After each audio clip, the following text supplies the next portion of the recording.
le Seigneur, je vous salue au nom de notre Seigneur Jésus-Christ. C'est avec joie que je vous retrouve encore aujourd'hui autour de la parole de Dieu. Mais premièrement, confions ce moment au Seigneur. Seigneur Jésus, je prie que tu nous donnes la révélation de la croix. C'est parce que tu es mort à la croix que nous sommes sauvés. C'est parce que tu es mort à la croix que nous sommes délivrés de la malédiction. En retour, apprends-nous à renoncer à nous-mêmes, à porter notre croix et à te suivre. Au nom de Jésus-Christ, Amen. Le message que nous diffusons aujourd'hui s'appelle la croix. Et ceci est un message que le pasteur Jean-Claude a donné dans son église locale de Dublin dans les années 2004-2005. Et ce message est divisé en 4 parties. La première partie s'appelle « La croix dans l'Ancien Testament ». Et le pasteur Jean-Claude nous présente plusieurs images de la croix dans l'Ancien Testament. Et il commence avec Exode 15 à son verset 22 qui nous parle du bois de Mara. C'est le bois que Moïse, selon les instructions de l'Éternel, a jeté dans l'eau amère, et cette eau amère est devenue douce. Le bois de Mara est l'image prophétique de la croix de Jésus-Christ. Pour ceux qui regardent à la croix va aspirer toute amertume dans leur vie et leur donner la paix en Jésus-Christ. Dans Nombre 21 à son verset 4, Dieu dit à Moïse de faire un serpent de bronze et de le placer en haut d'une perche. Et quiconque aura été mordu par des serpents regardera alors le serpent de bronze en haut de la perche et alors il va conserver sa vie.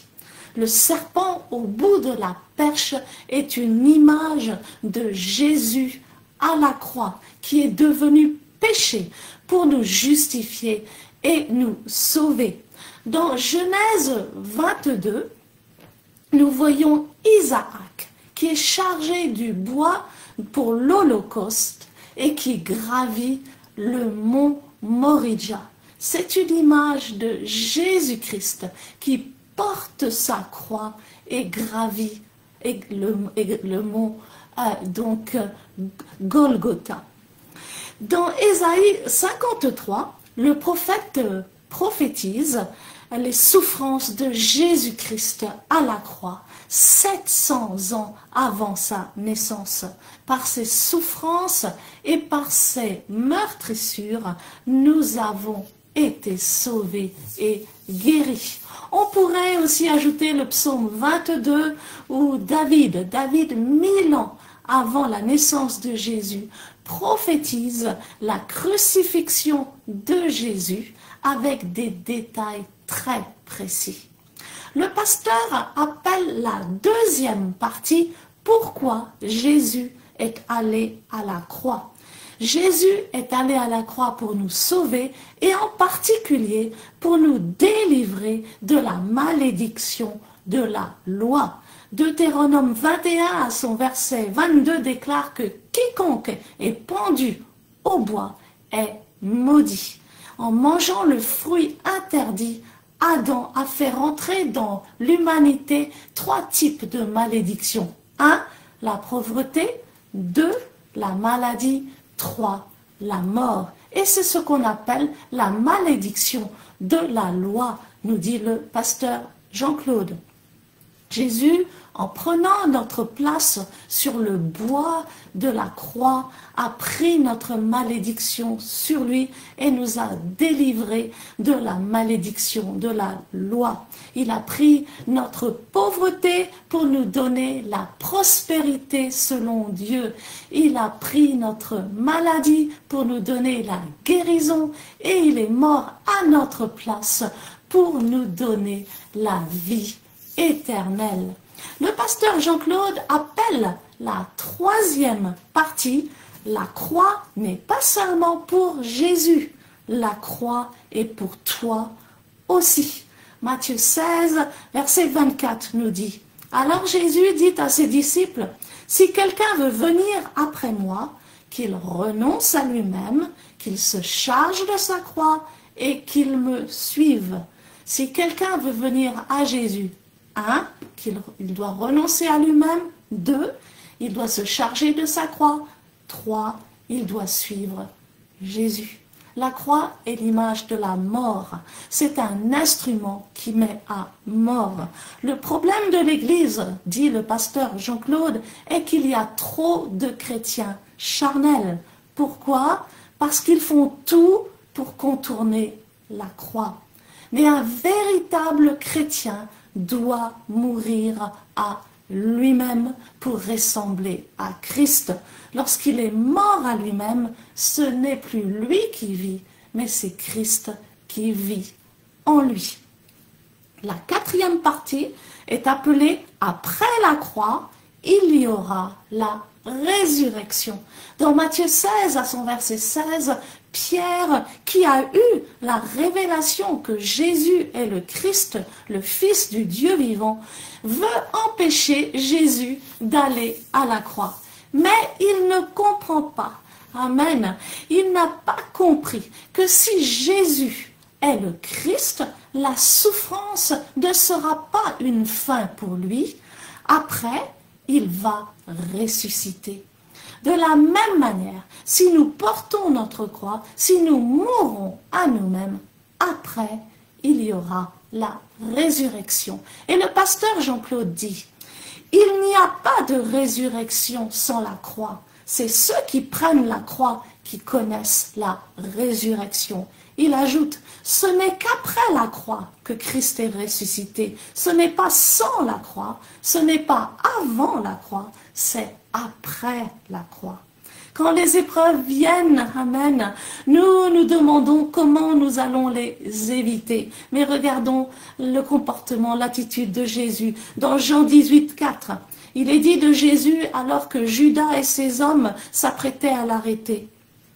Jésus, sachant tout ce qui devait lui arriver, s'avança et leur dit, « Qui cherchez-vous » Ils lui répondirent, « Jésus de Nazareth. » Jésus leur dit, « C'est moi. » Hébreux 12 à son verset 2 déclare, « En vue de la joie qui lui était réservée, Jésus a souffert la croix, méprisé l'ignominie et s'est assis à la droite du trône de Dieu. En vue de la joie qui lui était réservée, une joie attendait Jésus s'il passait par la croix. Cette joie, c'était la résurrection. Cette joie, c'était l'assurance de notre salut. Jésus nous a montré le chemin. Alors, 1, renonçons à nous-mêmes. 2, chargeons-nous de notre croix. Et 3, suivons-le. Amen. Et nous aussi alors, nous allons traverser nos épreuves. Et à la fin, nous aurons la victoire. Amen. Avant de terminer, je vous rappelle que les inscriptions à l'école biblique Tétélestai sont encore ouvertes.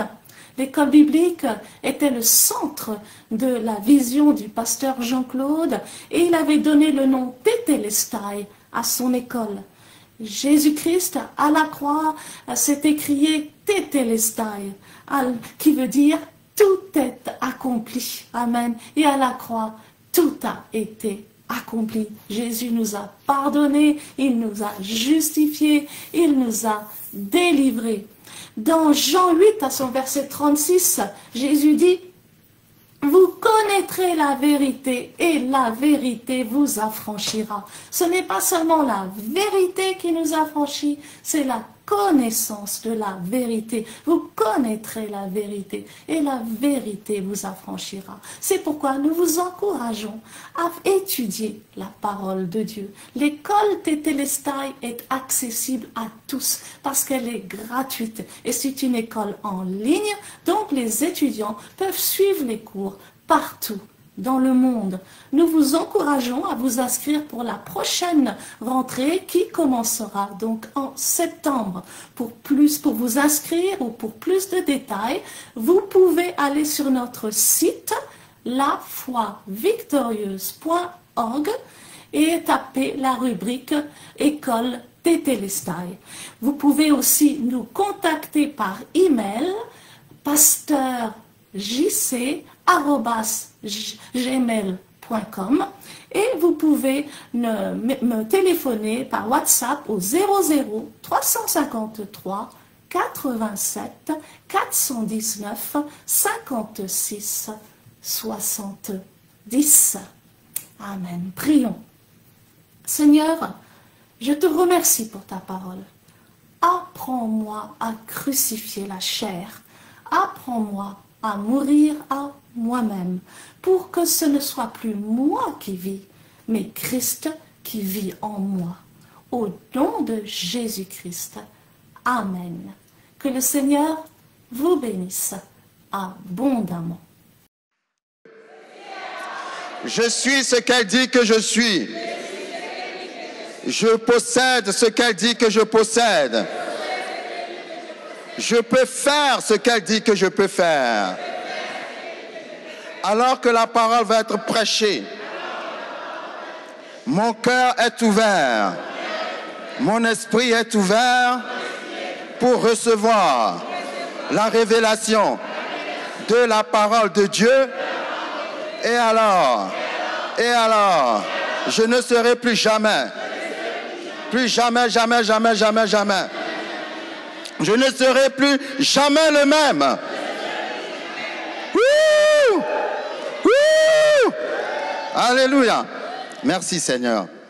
Aujourd'hui, nous allons continuer. Nous avons fait une série d'enseignements sur le sang de Jésus. Nous avons parlé du sang et nous n'avons pas parlé de la croix. Nous allons commencer une nouvelle série sur la croix. En fait, c'est la même chose parce que le sang a été versé au travers de la croix. Donc cette série, c'est la série sur la croix et le sang. Amen. Donc c'est l'enseignement numéro 11 aujourd'hui. Amen. Lorsque nous allons rapidement dans Luc chapitre 24, à partir du verset 26, la Bible parle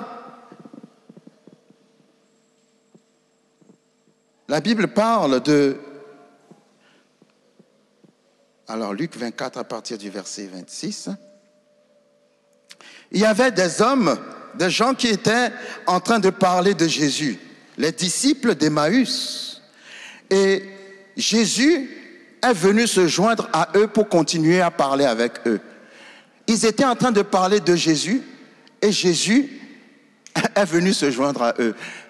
Mais quand Jésus est venu se joindre à eux, ils ne savaient pas que c'était Jésus qui était avec eux. Alléluia. Donc, ils faisaient chemin ensemble. Et à partir d'un moment donné, l'inconnu qui en fait était Jésus a commencé à leur parler en disant: ne fallait-il pas que le Christ souffre ces choses et qu'il entre dans sa gloire? Et commençant par Moïse et par tous les prophètes, il leur expliqua dans toutes les Écritures, ce qui le concernait. Alléluia. À cette époque-là, le Nouveau Testament n'avait pas encore été écrit. Parce que le Nouveau Testament a été écrit bien après que Jésus soit parti au ciel. Mais la Bible dit que lorsque Jésus parlait avec ces hommes, Jésus a pris l'Ancien Testament et il leur a montré, en commençant par Moïse et tous les prophètes, tout ce qui le concernait. Ça veut dire que Jésus-Christ est aussi présent dans l'Ancien Testament que dans le Nouveau Testament. Donc, en commençant cette étude sur la croix, je voudrais juste qu'on voit un peu les images que nous trouvons concernant la croix dans l'Ancien Testament. Lorsque nous allons dans Exode chapitre 15, Exode 15 verset 22, la Bible dit que le peuple d'Israël, à la sortie d'Égypte, ils avaient marché pendant 3 jours et la Bible dit, Exode 15, verset 22, Moïse fit partir Israël de la mer Rouge. Ils prirent la direction du désert de Shur et après 3 journées de marche dans le désert, ils ne trouvèrent point d'eau. Ils arrivèrent à Mara. Mara en hébreu signifie amertume. C'est de Mara que vient le nom Marie. Donc Marie signifie amère. Alléluia. Ils arrivèrent à Mara, mais ils ne purent pas boire l'eau de Mara parce qu'elle était amère. Alléluia. Ils ont marché pendant 3 jours et quand ils sont arrivés à un endroit où ils ont trouvé de l'eau, ils ne pouvaient même pas boire l'eau parce que l'eau était amère. Alors, il y avait un problème. Puisque l'eau était amère, la Bible dit, verset 24, le peuple murmura contre Moïse en disant, que boirons-nous? Moïse cria à l'Éternel et l'Éternel lui indiqua quoi? Un bois qu'il jeta dans l'eau et l'eau qui était amère est devenue douce. Le bois de Mara. Lorsque le bois a été jeté dans l'eau, le bois a aspiré tout ce qui est amer dans l'eau, tellement aspiré tout ce qui est amer que l'eau est devenue douce. Mais ce bois-là, c'est déjà l'image prophétique de la croix de Jésus-Christ. Parce que la croix de Jésus-Christ a été plantée au milieu de l'humanité. Et tous ceux qui regardent à la croix et qui ont foi en Jésus, la croix va aspirer toutes les amertumes qu'il y a dans votre vie et transformer votre vie en une vie douce. C'est déjà une image de la croix de Jésus-Christ, le bois de Mara. Lorsque nous allons dans Nombre chapitre 21, à partir du verset 4, Nombre chapitre 21, à partir du verset 4, je lis rapidement. Ils partirent de la montagne de Hor par le chemin de la mer Rouge pour contourner le pays d'Édom. Le peuple s'impatienta en route et parla contre Dieu et contre Moïse. Pourquoi nous avez-vous fait monter hors d'Égypte pour que nous mourions dans le désert? Car il n'y a point de pain et il n'y a point d'eau. Et notre âme est dégoûtée de cette misérable nourriture. Alors l'Éternel envoya contre le peuple des serpents brûlants. Ils mordirent le peuple et il mourut beaucoup de gens en Israël. Le peuple vint à Moïse et dit, nous avons péché car nous avons parlé contre l'Éternel et contre toi. Prie l'Éternel afin qu'il éloigne de nous ces serpents. Moïse pria pour le peuple. L'Éternel dit à Moïse, fais-toi un serpent brûlant ou bien un serpent en bronze, un serpent de bronze. Et place ce serpent sur une perche. Quiconque aura été mordu et le regardera conservera la vie.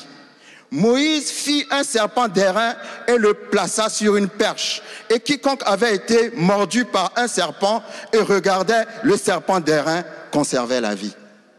Le serpent que Moïse a mis au bout d'une perche, ce serpent au bout de la perche, c'est Jésus-Christ sur la croix. La Bible dit que tous ceux qui dans le peuple ont été mordus par les serpents, lorsqu'ils ont regardé ce serpent de bronze ou ce serpent d'airain qui était au bout de la perche, lorsqu'ils l'ont regardé, ils ne mouraient plus, ils conservaient la vie. Maintenant, vous allez vous demander pourquoi est-ce que la Bible compare Jésus-Christ à un serpent. Alléluia. Le serpent, c'est l'image du péché. Lorsque Jésus-Christ était sur la croix, il a dit à un moment donné, Père, Père, pourquoi m'as-tu abandonné? La raison pour laquelle Dieu l'avait abandonné, c'est parce que Dieu ne peut pas habiter dans le péché. Alléluia. La Bible dit, celui qui n'a point connu de péché a été fait péché pour nous. Donc quand Jésus-Christ était sur la croix, il était devenu un serpent, c'est-à-dire un péché. Alléluia. C'est ça, cette image que nous voyons déjà dans l'Ancien Testament depuis Nombre chapitre 21. Nous avons des problèmes de son. Alléluia. Donc, nous voyons que l'Ancien Testament est une prophétie de ce qui va se passer dans le Nouveau Testament. Allons rapidement dans Genèse chapitre 22. L'histoire de Genèse chapitre 22, nous le connaissons tous. C'est notre père Abraham qui était en train de gravir le mont Moria, n'est-ce pas, pour offrir son fils Isaac en holocauste, comme Dieu lui avait demandé. Et lorsque vous lisez le verset, alors, Genèse chapitre 2, à partir du verset 6. Abraham prit le bois pour l'holocauste, le chargea sur son fils Isaac et porta dans sa main le feu et le couteau. Et ils marchèrent tous deux ensemble. Vous pouvez imaginer, pendant qu'ils étaient en train de gravir cette montagne, la Bible dit que Abraham, le père, a mis le bois sur le dos d'Isaac, le fils. C'est déjà l'image de Jésus qui portait la croix. Genèse 22 est une prophétie de la croix. Parce que la Bible dit, Isaac devait être sacrifié par son père. Mais au moment de ce sacrifice, il y a eu un bélier qui a été pourvu à la place d'Isaac. Donc c'est comme si Isaac était sorti ressuscité des morts. Alléluia! C'est lui qui devait mourir, mais c'est le bélier qui est mort à sa place. De la même manière, le Père a chargé Jésus avec la croix. Il est monté sur la montagne du Golgotha. Il est mort, mais après quelques jours, Dieu l'a ressuscité de la mort. Amen. Donc, nous voyons, lorsque nous étudions la parole de Dieu dans l'Ancien Testament, beaucoup d'images, n'est-ce pas, sur la croix de Jésus. Lorsque nous étudions les prophéties d'Ésaïe, Ésaïe a beaucoup parlé des souffrances de Christ sur la croix. Ésaïe a écrit 7 siècles avant, 700 ans avant la naissance de Jésus, Ésaïe a prophétisé tout ce qui allait arriver à Jésus. Lorsque vous lisez Ésaïe chapitre 53, c'est un passage que nous connaissons tous. Par ses meurtrissures, nous sommes guéris. Alléluia. Vous savez, le livre d'Ésaïe a été écrit en 66 chapitres. La Bible a été aussi écrite en 66 chapitres. Dans Ésaïe, il y a l'Ancien Testament et il y a aussi le Nouveau Testament. Le Nouveau Testament dans Ésaïe commence à partir d'Ésaïe 40 parce que dans ce passage, il parle de Jean-Baptiste. Mais toutes ces choses, 7 siècles avant la naissance de Jésus-Christ. Et Ésaïe 52 a prophétisé sur la manière dont Jésus sera tellement frappé qu'on ne va même pas le reconnaître lorsqu'on va voir son visage.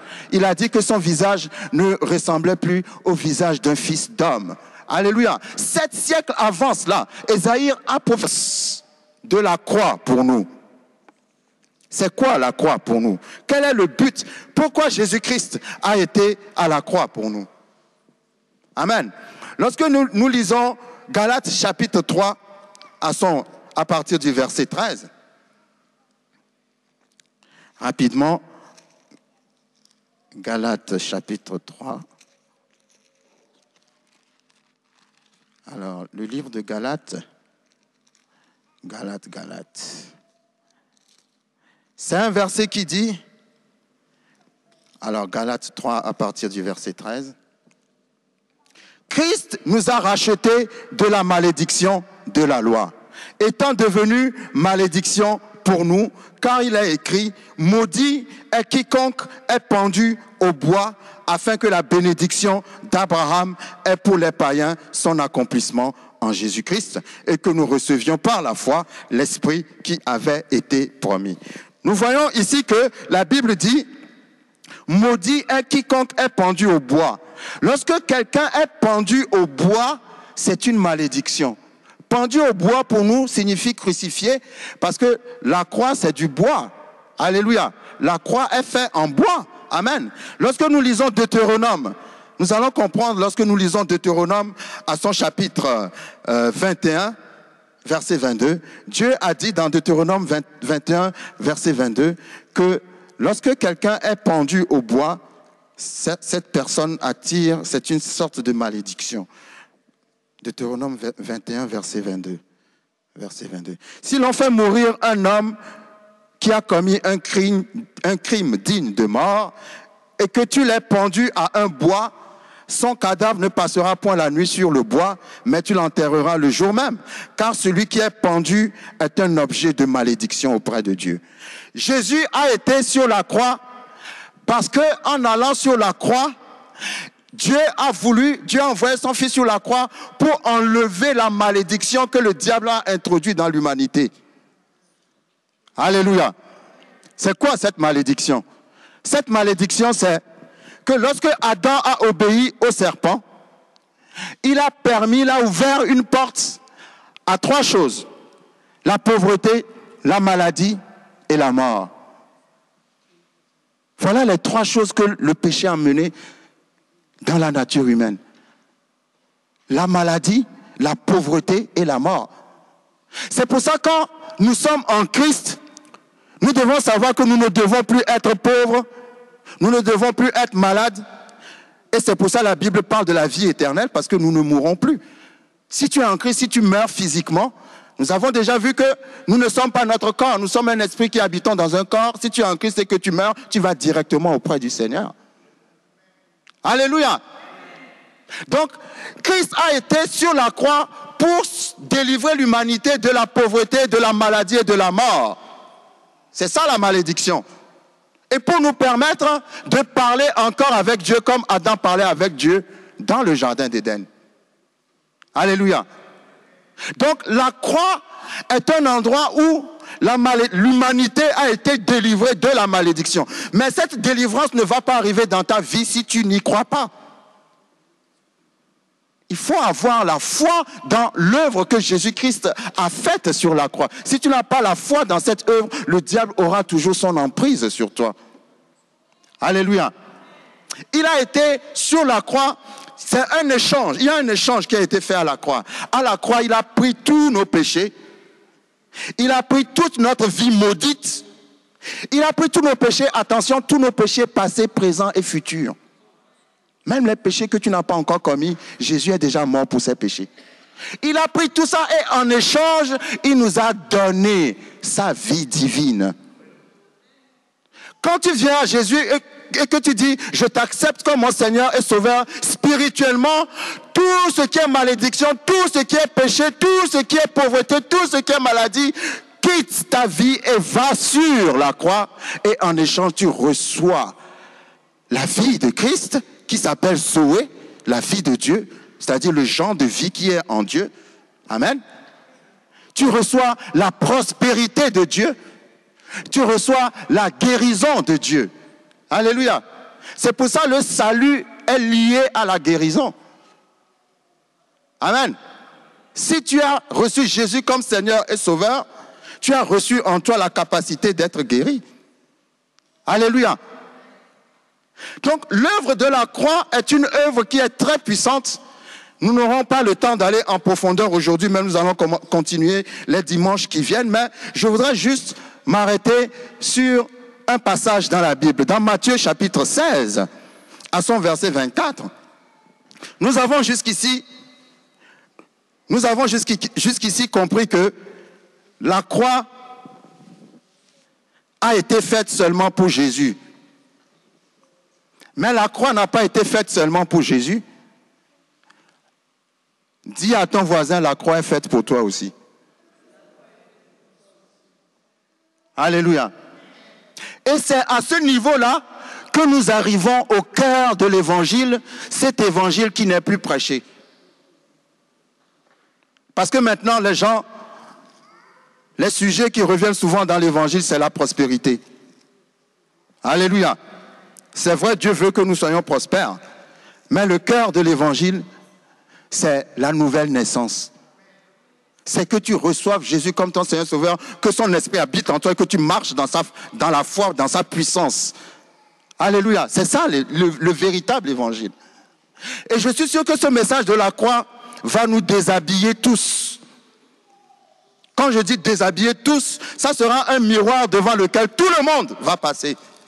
Et quand tout le monde va passer devant ce miroir, tout le monde va voir que nous sommes nés de nouveau, mais nous sommes très loin de notre Seigneur Jésus-Christ. Selon ce qui est écrit dans la Bible, si on nous voit vivre, on ne peut même pas savoir qu'on est né de nouveau. Alléluia. Dans Matthieu chapitre 16, à son verset 24, Jésus a dit à ses disciples, « Si quelqu'un veut venir après moi, numéro 1, qu'il renonce à lui-même. Numéro 2, qu'il se charge de sa croix. Et numéro 3, qu'il me suive. » La croix, c'est l'image de la mort de soi-même. Quand tu acceptes Jésus comme Seigneur et Sauveur, ça veut dire que toi-même, tu es mort. Si tu trouves que toi-même tu n'es pas mort, il faut que toi-même tu ailles à Golgotha. Alléluia. Parce que tu ne peux pas accepter Jésus comme Seigneur et Sauveur et rester toujours le même. C'est un échange. Il a pris ta vie ancienne et t'a donné sa vie. Donc si tu as donné sa vie, quelque chose, tu n'es peut-être pas encore parfait, mais si tu es vraiment né de nouveau, les gens qui te connaissaient avant vont dire « Ah, il y a quelque chose qui a changé chez cette personne-là. » Mais aujourd'hui, beaucoup de gens reçoivent Jésus comme Seigneur Sauveur, mais ils sont encore pires qu'avant. Pourquoi? Parce qu'ils ont contourné la croix. Mais Jésus dit, si tu veux me suivre, tu dois me suivre avec la croix. Ça veut dire quoi? Ça veut dire que tu dois apprendre à crucifier ta chair pour marcher dans l'esprit. Ce n'est pas facile de crucifier la chair. Mais si tu ne crucifies pas la chair, tu peux être né de nouveau, mais tu ne peux pas recevoir les bénéfices de cette nouvelle naissance. Que celui qui veut venir après moi, numéro 1, renonce à lui-même. Renoncer à soi-même, c'est tel que tu as été jusqu'à maintenant, tu décides de dire que ce n'est plus toi. L'apôtre Paul a dit, si je vis, ce n'est plus moi qui vis, c'est Jésus qui vit en moi. Alléluia. Est-ce que comme tu vivais avant et comme tu vis maintenant, que tu as accepté Jésus, c'est la même chose? Si c'est la même chose, c'est qu'il faut encore retourner pour accepter Jésus. Parce qu'il y a un problème. Il faut renoncer à toi-même. Renoncer. Vous savez, l'apôtre Paul a dit quelque chose dans Philippiens chapitre 3, si je ne me trompe pas, il a dit « Les choses qui étaient pour moi un gain, je les ai regardées comme une perte. » Quand j'étais dans le monde, je ne peux pas, si je ne vais pas dans une boîte de nuit pendant le week-end, je serai malade dans la semaine. C'est comme si c'est en allant dans la boîte de nuit que je reçois la vie que je dois vivre dans la semaine. Mais quand j'ai reçu Jésus comme Seigneur et Sauveur, même si tu m'attaches dans la boîte de nuit, que tu me dis pardon, reste, je ne peux pas rester 5 minutes. Même si je fais un effort. Pourquoi? Parce que d'abord je ne suis pas à l'aise. Alléluia. Parce qu'il y a une vie nouvelle qui est rentrée en moi. Les choses qui avaient beaucoup de valeur pour moi avant, je les regarde comme rien du tout. Tu ne peux pas accorder les mêmes valeurs aux choses quand tu étais dans le monde que quand tu es en Jésus. Quand tu es dans le monde, quand les gens t'insultaient, si quelqu'un a le malheur de t'insulter, tu dois tellement insulter la personne que la personne doit avoir un cauchemar la nuit. Sinon, toi-même, tu n'es pas tranquille. Mais normalement, maintenant que tu es en Christ, si quelqu'un t'insulte, tu ne peux même pas savoir qu'on t'a insulté. Ça veut dire que tu as crucifié la chair. C'est pour ça que je dis que ce message, tout le monde va se voir dans un miroir. Parce que dans les églises, il n'y a que les œuvres charnelles. Telle personne m'a fait ça, donc je ne lui parle plus. Si tu es mort, même si on te gifle, tu ne sauras même pas qu'on t'a giflé. Parce que tu es mort. J'ai déjà dit, quand on va mettre un cadavre dans un cercueil, le cadavre ne dit pas, mettez-moi ce costume, cette chaussure, faites-moi ce maquillage. Pourquoi? Parce qu'il est mort. Les chrétiens aujourd'hui sont plus vivants que jamais, mais la Bible dit, quand tu es en Christ, tu dois mourir. Donc, ça veut dire que nous avons accepté Jésus, mais nous n'avons pas renoncé à nous-mêmes. Nous n'avons pas pris notre croix.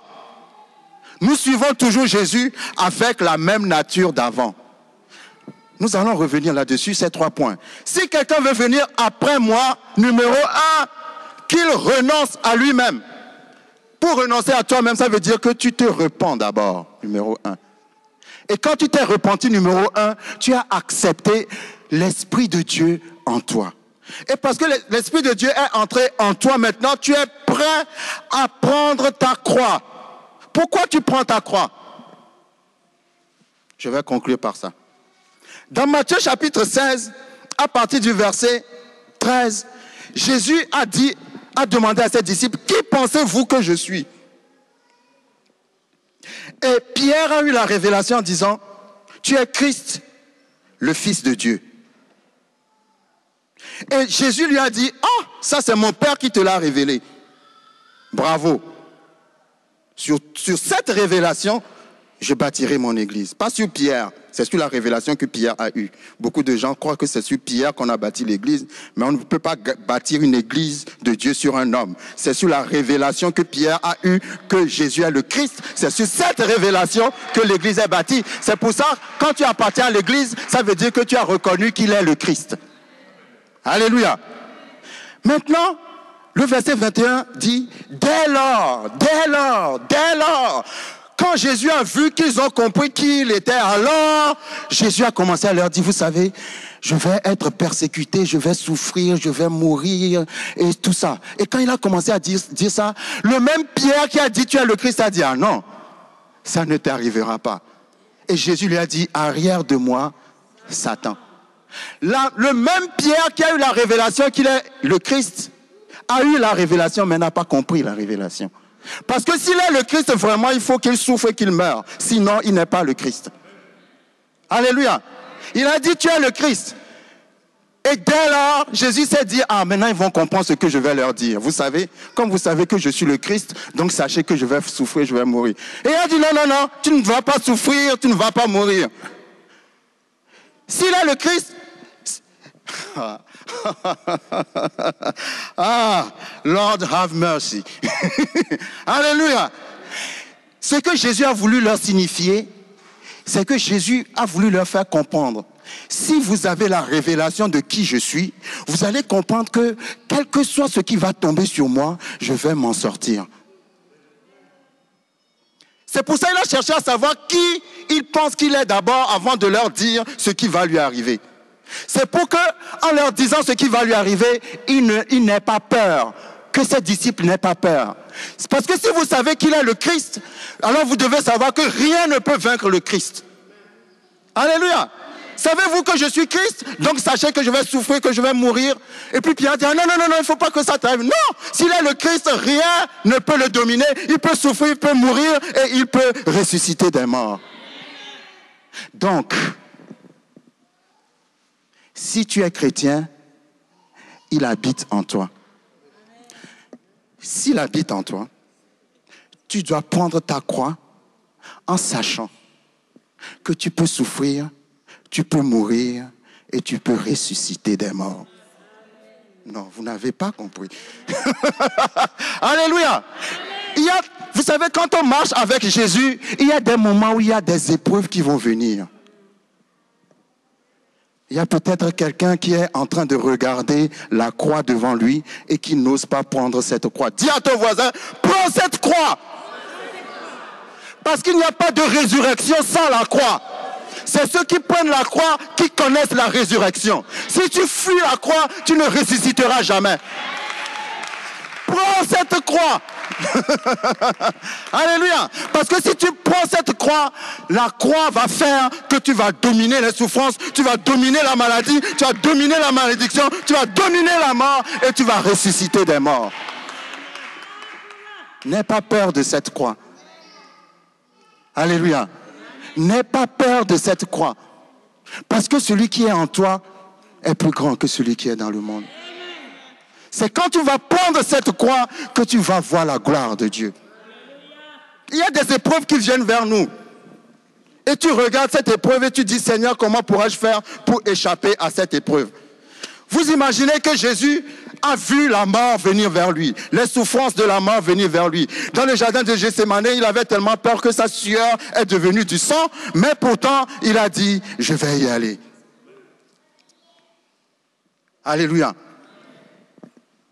Parfois, Dieu permet des souffrances, pas pour qu'on soit terminé là, mais pour nous faire passer à un autre niveau.